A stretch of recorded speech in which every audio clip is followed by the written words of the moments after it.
नमस्ते दोस्तों, आज हम चर्चा करेंगे बैंक निफ्टी के अगले हफ्ते के प्लान पर, जिसमें हम सपोर्ट और रेसिस्टेंस स्तर, संभावित मूवमेंट और हमारी ट्रेडिंग रणनीति के बारे में विस्तार से जानेंगे।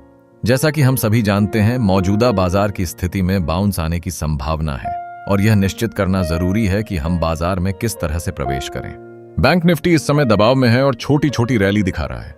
वर्तमान में यह एक असेंडिंग चैनल में ट्रेड कर रहा है, जिसके कारण हम देख सकते हैं कि इंडेक्स में ऊपर और नीचे की हलचल होती रहेगी। जैसे जैसे हम उच्च संबंधों के करीब पहुंचते हैं, हमें सावधान रहने की आवश्यकता है, क्योंकि यहां पर लाभ लेने या बाजार में पलटाव की संभावना बढ़ जाती है।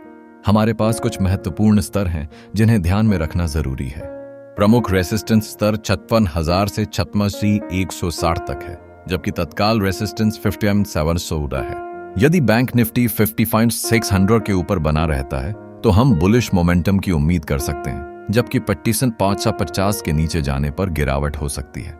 व्यापारियों को विभिन्न पहलुओं पर ध्यान देना होगा, जैसे कि इंट्राडे वॉल्यूम, बैंकिंग से संबंधित नीतियों की खबरें और वैश्विक संकेत। यदि हम संभावित ट्रेडिंग रणनीति की बात करें तो डिप्स पर खरीदारी करना बेहतर हो सकता है। यदि बैंक निफ्टी 55,600 के क्षेत्र में पहुंचता है तो वहां अच्छी एंट्री की संभावना है। यदि इंडेक्स 56,000 के स्तर तक पहुंचता है तो वहां प्रॉफिट बुकिंग की योजना बनानी चाहिए। इस प्रकार के कदम उठाने के लिए हमें संवेदनशील और सूचनाओं से भरे रहना होगा, क्योंकि बाजार हमेशा बदलता रहता है। तो दोस्तों, यदि आप जोखिम प्रबंधन के महत्व को समझते हैं तो आप हमेशा स्टॉप लॉस तय करें और किसी भी बड़े समाचार पर जल्दी प्रतिक्रिया देने के लिए तैयार रहें। अगले हफ्ते बैंक निफ्टी का नजरिया थोड़ा साइडवेज से लेकर बुलिश दिखाई दे रहा है। अगर आपको बैंकिंग सेक्टर में अन्य स्टॉक्स पर भी जानकारी चाहिए तो मुझे बताएं।